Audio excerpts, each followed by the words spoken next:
The Thunderbolts feel like a family, and the original Avengers don't, but why? In just 2 hours, Marvel turned these misfits into a real family that would make Toretto proud. Meanwhile, the Avengers hardly even seemed like friends after 4 crossovers. You could even say they're a star in 5 crossovers, because I'm not counting Civil War, where almost everyone shows up. Sure, the Avengers are the best superhero team in the world. They're way more powerful than the Thunderbolts, and they've saved the world more times. But at best, they're just co-workers, not a family. And today, I'm gonna tell you why. We gotta go over how each group was formed, because that affects the relationships between all the characters. Starting from the post-credits scene in Iron Man 1, Nick Fury said he was keeping an eye on some exceptional people because one day, humanity might need a group of superheroes. In Avengers 1, Fury brought all the candidates together to fight Loki, but none of them were excited to be part of a team, not even Captain America. The first thing they did was fight in a forest. The second thing they did was fight again, this time on a helicarrier. And they only agreed to work together after Agent Coulson died, because Fury manipulated them into feeling guilty. This is key. The Avengers weren't a group of friends who got along great and then decided to become superheroes. Except for Natasha and Clint, the others didn't even know each other before the first Avengers movie. They were forced to work as a team and did it for the greater good, but at no point did they really get close or truly care about each other. If you don't believe me, just remember how the movie ended. They all split up and went their separate ways, without looking back. Fury said they were going to live their lives like they always had, but that they'd come back together if humanity ever needed them again. It sounded super epic, and I still get emotional watching that scene even today, more than 10 years later. But what Fury really meant was that the Avengers weren't going to be texting each other, or hanging out on weekends eating pizzas. They weren't swapping stories or becoming besties forever. Why should I care?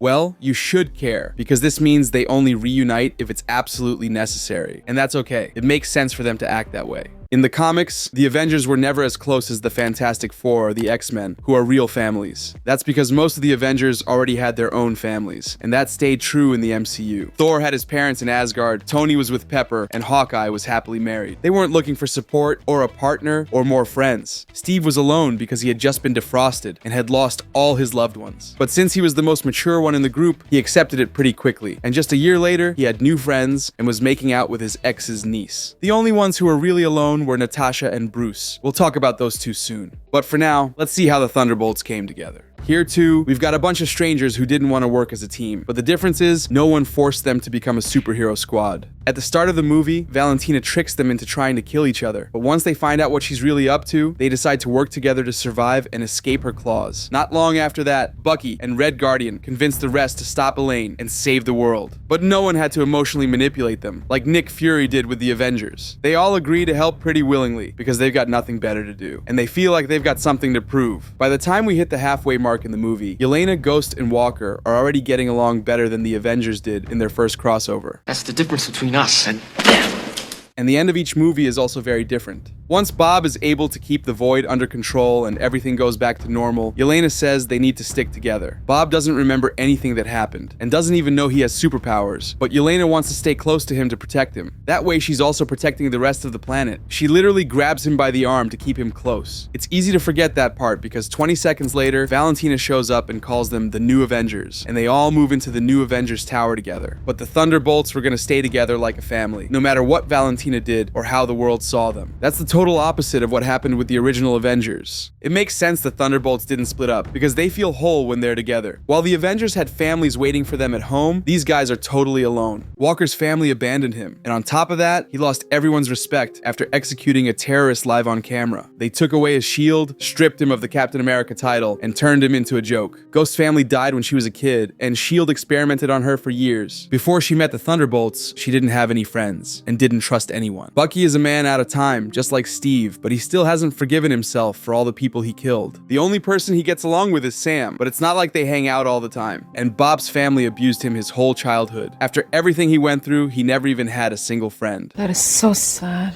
The only one who has an actual relative, or anything close to a bond, is Yelena, who's got her adoptive dad. But one of her complaints is that Alexei never pays attention to her. Plus, she's traumatized by her sister's death and her past as a Black Widow. When she feels alone, she gets drunk and can't find any meaning in her life. Since all the Thunderbolts went through major losses, they feel incomplete, and they're all trying to connect with someone, even if they can't admit it out loud because they're too embarrassed. They formed a family because they needed one, while the Avengers stayed just co-workers because they already had a life and people they cared about. That's why we see the Thunderbolts together in the post-credit scene, living under the same roof, while Tony and Pepper were alone in Stark Tower at the end of Avengers 1. The team split up, and they were totally fine with it. That's all good, but so far we've only talked about the first Avengers film. What about the other crossovers? We do see them acting like a family after that, right? Well, not really.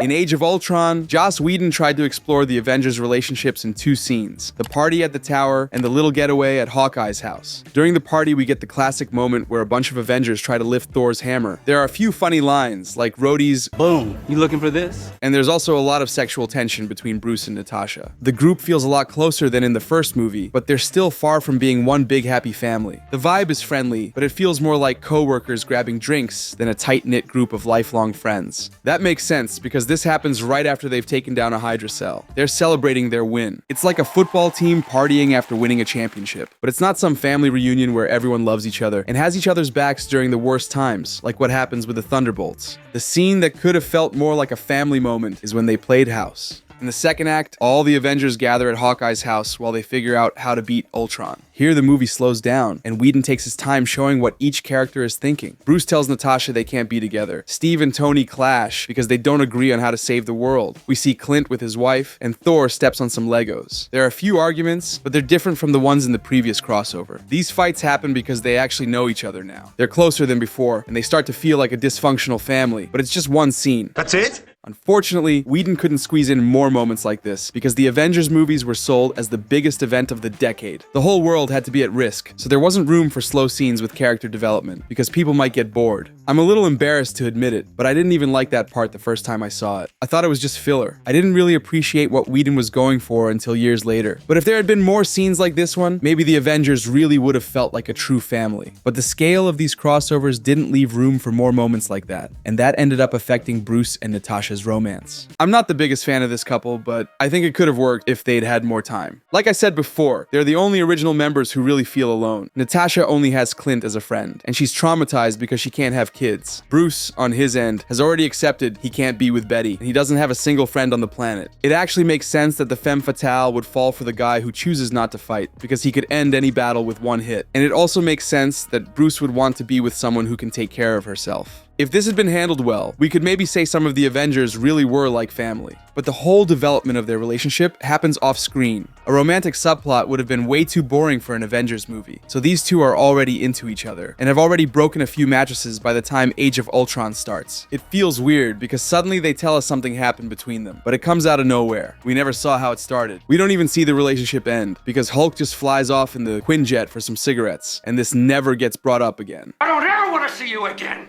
Since it's nearly impossible to make a big action-adventure movie with epic moments and universe-ending stakes and still develop characters enough for them to feel like a family, Marvel made a choice. The crossovers would mainly focus on the action, with character development taking place in the solo movies. That way, we ended up getting attached to all the Avengers because we saw how they grew on their own. The best example is Tony. At the start of Iron Man 1, he's a playboy selling weapons to anyone because it's good business. But once he sees the damage his inventions can cause, he changes his mindset and decides to become a hero to protect the world in his own way. Through Iron Man 2 and Iron Man 3, he learns to work as part of a team, sacrificing some of his ego to make the world a better place. And he ends up making the ultimate sacrifice in Endgame, proving he's no longer the selfish, narcissistic jerk from Iron Man 1. That was awesome. But the Avengers didn't grow much together. Infinity War and Endgame don't leave much room to breathe, or dive deep into their relationships. We just get a couple of scenes where Tony throws sarcastic lines at Strange, or a moment where he tells Steve that his plan to protect the world would have worked, and that he was right all along. Props to the Russo brothers for managing to write such a huge cast so well, but there aren't a lot of family-style moments. The scale is bigger than in the last 2 movies, because now it's not just about saving Earth. The Avengers are fighting to save the whole universe. And I don't think we'll get many personal moments in Doomsday or Secret Wars either, since those are about the entire multiverse being in danger. Oh no! And I know what you're thinking. That the same thing should have happened in Thunderbolts, because we see the Void putting all of New York at risk, and if no one stops him, the whole planet's in danger. The Thunderbolts have to face one of the most powerful characters in the MCU, in a third act that totally feels like an Avengers movie. But it's not really the same. Marvel didn't sell Thunderbolts as a movie that was going to change the status quo of the MCU. They pitched it as an adventure about broken characters learning to work as a team. A classic anti-hero story, kinda like the Guardians trilogy. That doesn't mean Thunderbolts has a slow pace or lacks action scenes. But the first big moment with the metahuman wrecking stuff doesn't happen until an hour and 20 minutes in. That would be unacceptable in an Avengers movie, where we want to see the heroes throwing punches all the time. But the director of Thunderbolts had the freedom to not cram in fights every 5 minutes. The whole point of this story is watching the characters interact, not watching them save the world from some ultimate end-of-days threat. I don't understand.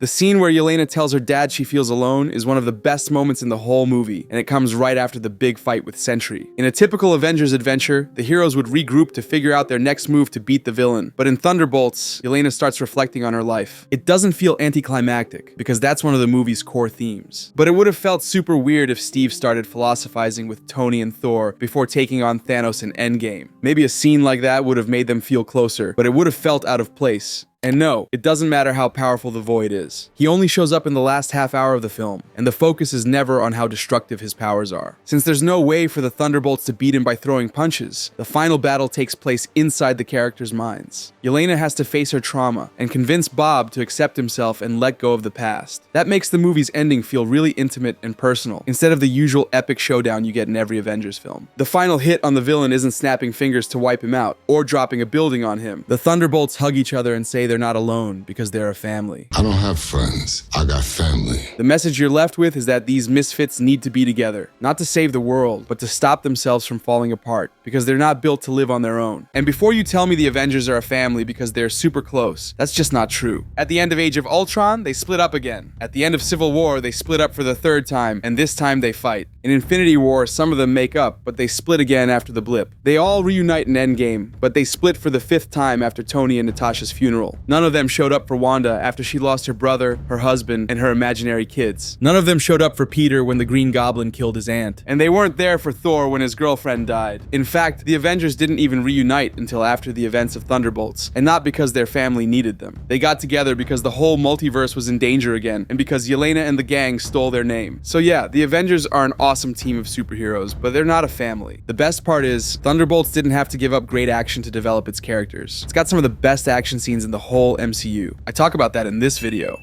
I promise you, we're family here.